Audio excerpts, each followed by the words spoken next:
നല്ല dark red ആണ് കേട്ടോ. ഇതുപോലെ യോക്ക് വരെ ത്രെഡ് വർക്കും മിറർ വർക്കും പോലെ ചെയ്തിട്ടുണ്ട്. താഴോട്ടാക്കിയിട്ട് വേണമെങ്കിൽ സ്റ്റിച്ച് ചെയ്യാൻ പറ്റും കേട്ടോ. ഇങ്ങനെയാണ് ഹാൻഡ് വർക്കാണ്. ബോഡി ഫുള്ളും പ്രിന്റ് ഇങ്ങനെ. ബാക്കിലും സെയിം പ്രിന്റ് തന്നെയാണ്. വാഷ് ചെയ്യാനൊക്കെ പറ്റുന്ന മെറ്റീരിയലാണ് കേട്ടോ. 49-50 ഇഞ്ചാണ് ടോപ്പിന്റെ ലെങ്ത്. പട്ട വന്നിട്ടുള്ളത് ക്രേപ്പ് ജോർജറ്റ് തന്നെയാണ്. ഇതുപോലെയാണ് താഴെ ഡിസൈനിങ്. 2.5 ആണ് ലെങ്ത്.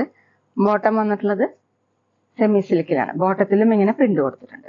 അടുത്ത സെയിം ഡിസൈൻ തന്നെ ബ്ലാക്ക് കളറിലാണ് കേട്ടോ. ബ്ലാക്ക് കളറിൽ ഇങ്ങനെ ഡിസൈൻ ത്രെഡ് വർക്ക് പോയിട്ടുണ്ട്. മിറർ വർക്ക് പോലെ ചെയ്തിട്ടുണ്ട്. ഹാൻഡ് വർക്കാണ് കേട്ടോ ചെയ്തിട്ടുള്ളത്. ബോഡി ഫുള്ള് ഇങ്ങനെയാണ് പ്രിന്റ്. ബാക്കിലും സെയിം ഡിസൈൻ തന്നെ. 49-50 ഇഞ്ചാണ് ടോപ്പിന്റെ ലെങ്ത്. ദുപ്പട്ട വന്നിട്ടുള്ളത് സെയിം മെറ്റീരിയൽ തന്നെയാണ്. ഡബിൾ സൈഡൊക്കെ വെയർ ചെയ്യാൻ പറ്റും. 2.5 ആണ് ലെങ്ത്. താഴെ ഇതുപോലെയാണ് കേട്ടോ പ്രിന്റ്. ബോട്ടം സെമി സിൽക്കിലാണ് പ്രിന്റഡ്. അടുത്ത് ക്രേപ്പ് ജോർജറ്റ് തന്നെയാണ് കേട്ടോ. മെറ്റീരിയൽ ഡിസൈൻ മാറിയിട്ടുണ്ട്. നല്ല നേവി ബ്ലൂ കളറിൽ നെക്ക് വർക്ക് വരുന്ന മെറ്റീരിയലാണ് കേട്ടോ. നെക്കിൽ ഇങ്ങനെയാണ് ഡിസൈൻ കൊടുത്തിട്ടുള്ളത്. ബോഡി ഫുള്ളും വൈറ്റ് കളറിലുള്ള ബാട്ടി പ്രിന്റ് ആണ്. യോക്കിൽ ഡിസൈൻ ഇങ്ങനെയാണ്. ത്രെഡ് വർക്കാണ്. ബാക്കിൽ ഫുള്ള് ഇങ്ങനെ പ്രിന്റ് കൊടുത്തിട്ടുണ്ട്. 49-50 ഇഞ്ചാണ് ടോപ്പിന്റെ ലെങ്ത്.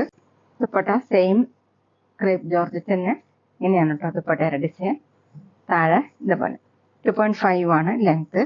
ബോട്ടം സെമി സിൽക്കില്. ബോട്ടത്തിലും ഇങ്ങനെ പ്രിന്റ് വന്നിട്ടുണ്ട്. അടുത്തത് നല്ല റാണി പിങ്ക് കളറാണ്. വീഡിയോയിൽ കാണേക്കാളും ഡാർക്കാണ് കേട്ടോ. യോക്കിൽ ഇങ്ങനെ ഹാൻഡ് വർക്കാണ്. സെയിം ത്രെഡ് വെച്ചിട്ടുള്ളതാണ് വർക്ക് വന്നിട്ടുള്ളത്. ബോഡി ഫുൾ ഇതുപോലെ ഓഫ് വൈറ്റ് കളറിലുള്ള ബാട്ടി പ്രിന്റ്. ബാക്കിലും സെയിം. 49-50 ഇഞ്ചാണ് ടോപ്പിന്റെ ലെങ്ത്. നന്നായി ഒതുങ്ങി കിടക്കുന്ന മെറ്റീരിയലാണ് ക്രേപ്പ് ജോർജറ്റ്.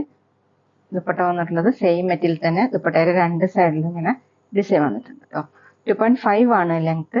ബോട്ടം സെമി സിൽക്കിലാണ് പ്രിന്റ്.